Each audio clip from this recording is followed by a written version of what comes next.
Hi, my name is Professor Deb Stockbridge, and I am doing this presentation, which is based on the 6th edition of Absolute C++ by Walter Savage, published in 2016 by Pearson Incorporated. This presentation is for the C++ class at Quincy College, but everyone is welcome to view it. In the previous chapter, you learned that you can overload the name of a function. In Chapter 8, you will learn that you can overload operators, such as the addition operator and the subtraction operator. You can overload these operators so that you can add or subtract objects of a class. So you're familiar with the operators for addition, subtraction, multiplication, division, and we've been using those with integers, doubles, and floats. But you can also use those to add two objects from the same class. So let's say you have two objects from the bank account class, and each of the objects has a data member, which would be balance. You can add the balance from the checking account and the balance from the savings account to find out the total amount of money.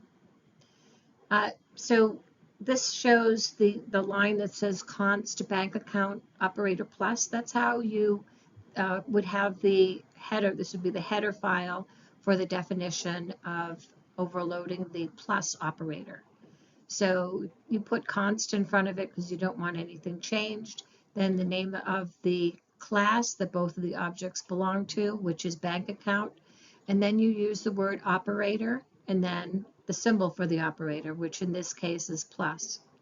And then you also have, you're adding the amount one from one bank account and then the amount two from the other bank account. And then you'd write the definition that would add those two balances.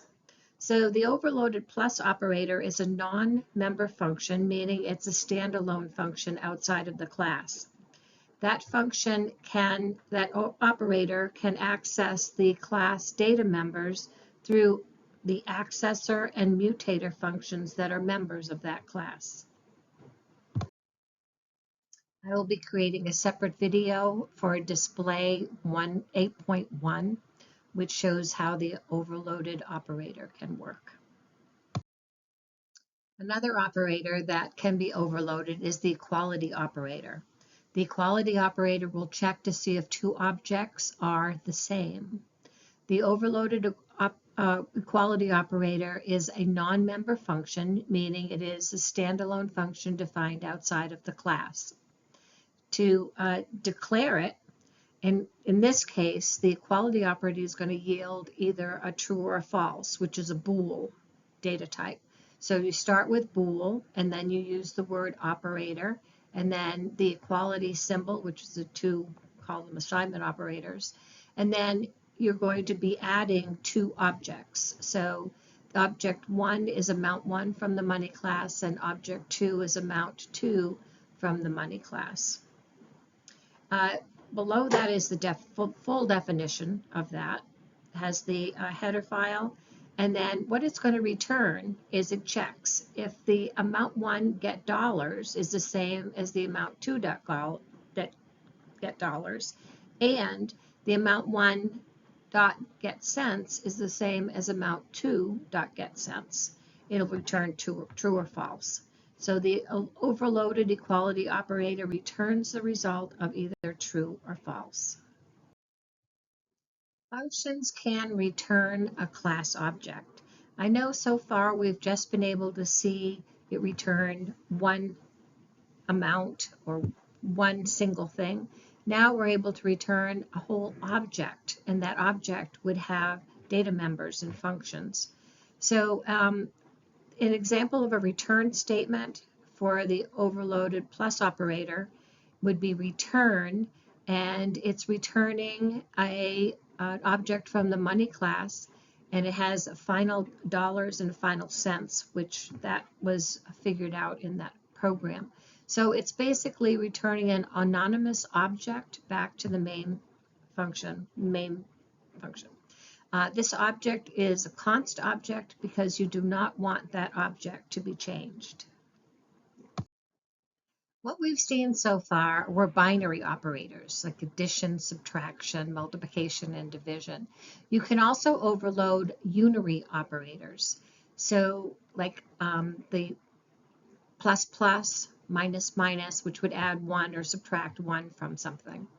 So you also have the negative symbol can be a unary operator as well.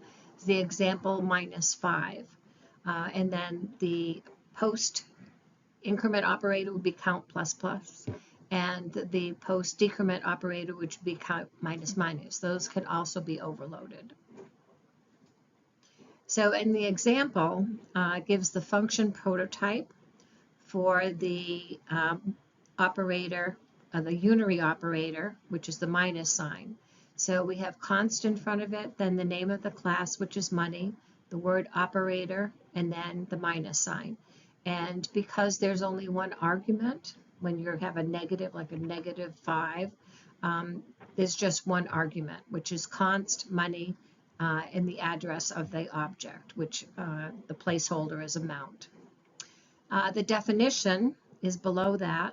So the header for the definition, same as the function prototype without the semicolon. And it's going to return minus amount dot get dollars. So that'll return a negative amount there, and then minus amount dot get cents. So you'll have a negative amount that will be returned.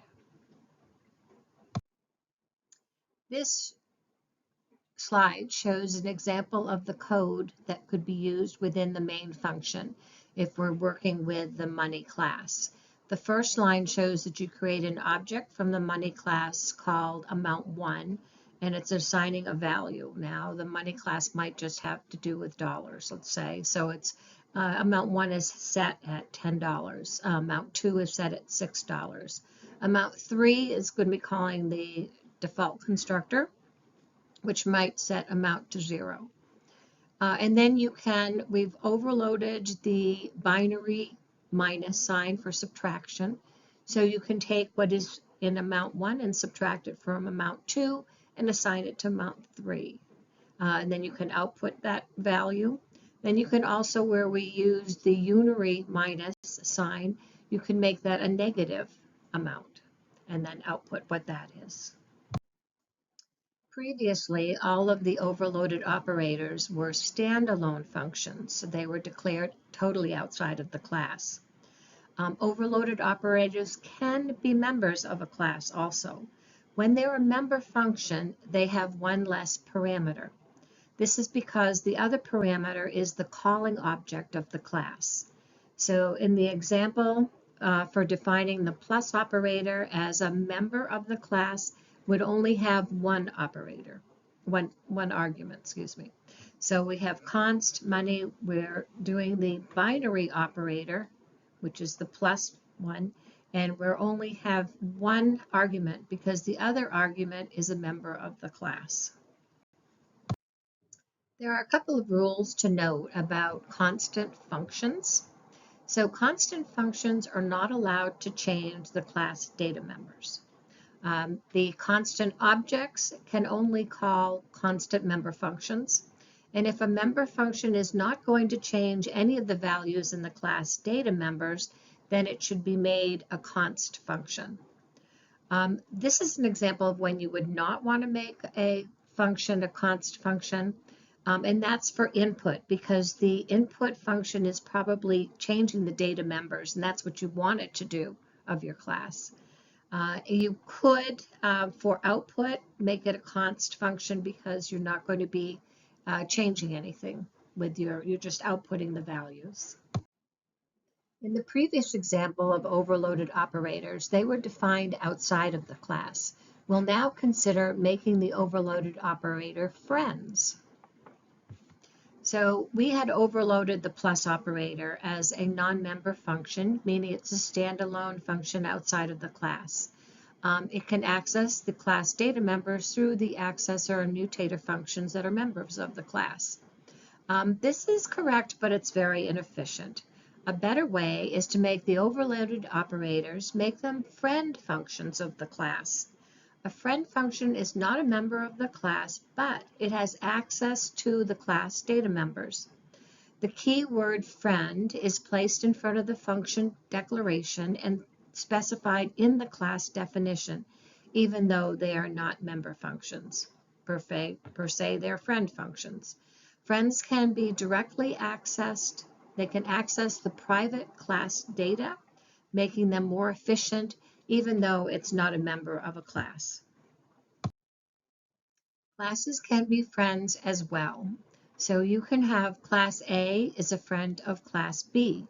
And that means that all of the class A member functions are friends of class B. But it's not reciprocal. It does not mean that all of the class B member functions are friends of A. We say that friendship is granted, not taken. So the syntax for declaring a friend class is you put friend in front of it and then class and then the name of that class. On this slide, there's an example of returning a reference from a function. A reference is the address of a storage location. This is similar to a pointer, which holds the address of a location. So in our example, we're returning the address of a double. And the name of the function is sample function, and it's receiving the address of a variable, which is a double. This function prototype means that the reference or address will be returned.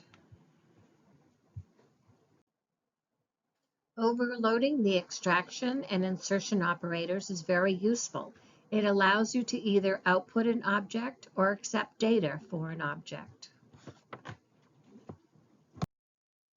I will be creating a separate video, which is a demonstration of the use of overloaded operators. It's display 8.5 in your book on pages 355 through 357.